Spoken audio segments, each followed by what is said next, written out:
Peace, family. Vicki Dillard here. Thank you so much for tuning into African Diaspora News Channel. Please make sure that when you come in, you give us a big thumbs up, and share the broadcast. Thank you so very much.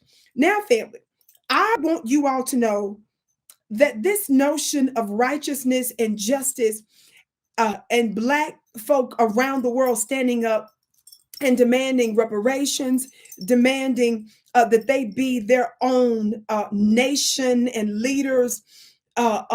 It's having a major impact. I'm someone that teaches a spiritual school at clubvicky.com. Many of you already know about that.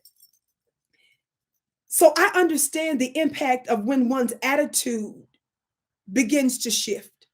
Because when the attitude of an individual genuinely shifts, the government, the laws, and the policies uh, can follow, especially if it's something that's taking place in a large enough folks' lives to affect policy.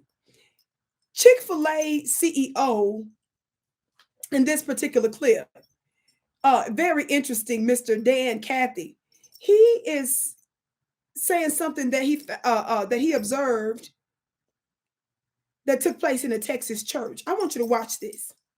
Some of our closing moments here, but a story that was shared with me by a dear friend who shared with me about a revival that was taking place at a church in Texas. And at that revival, on the front seat was an older African American man that was sitting there.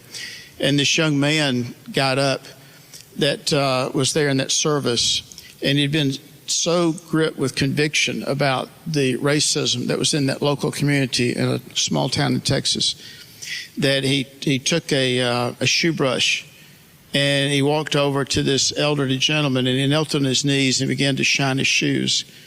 And tears began to flow in that service. It was an attitude of conviction. So I invite folks to put some words to action here.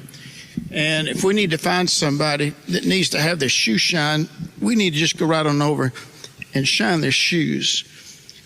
And whether they got tennis shoes on or not, maybe they got sandals on, it really doesn't matter. But there's a time in which we need to have, some personal action here. Maybe we need to give them a hug too, brother. And some stock in Chick-Fil-A. But I bought about 1,500 of these, and I gave to all our Chick-fil-A operators and staff a number of years ago.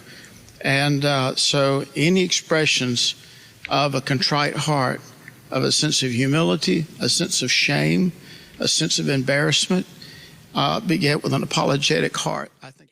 So did you all hear Mr. Chick-fil-A himself? For those of you that don't know, Chick-fil-A has a reputation of being extremely conservative and all that, right? There's some issues I agree with them on, and some stuff I think they doing the most on. But Chick-fil-A CEO, by the way, for those of you that don't know, that's why the Chick-fil-A's around the world, they're closed on Sundays, because that's for them, they're observing what they consider to be their Sabbath, right? We know the Sabbath differs from other folks and all this in different spiritual contexts, but I'm saying in his Christian denomination and religion, that's what he deems to be the Sabbath. That's why Chick-fil-A, particularly in America, they're not open on Sundays in observance of that. So in this clip, he turns around and talks about someone he observed that felt so full of conviction for how Black folks are mistreated that he turns around and said that we need to be, he looked for somebody Black whose shoes to shine. Now, I can appreciate that attitude, but I'm gonna tell you something, baby. It's something happening in the seen and the unseen realms. I don't care if you're spiritual or religious or not, you cannot deny that something is going on. Whether it doesn't matter what side of it you own, if you're in the oppressive class. Some of them know something is going on so bad they're working overtime to get rid of us. And some of them feeling guilty because they can sense something happening. And at that revival, on the front seat was an older African American man that was sitting there.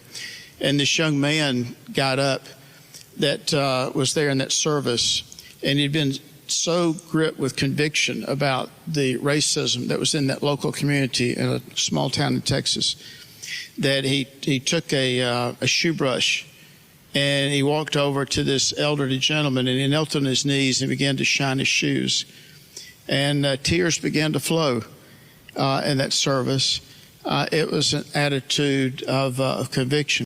You cannot do injustice to a people for 500 years and just get away with it. You can't do injustice against the people for 500 years, give everybody and their mama resources and different forms of reparations and assistance.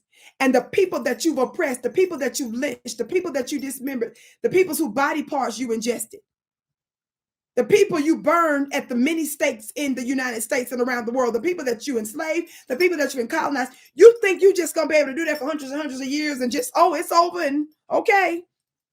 You refuse to do justice and it's just going to be it. No, it's something happening.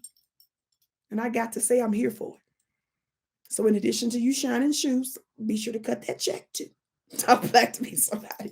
My name is Vicki Dillard. Thank you so much for tuning in to the Vicki Show right here on the African Diaspora News Channel. Be sure to check out my website at clubvicki.com. And I can't wait to see you again.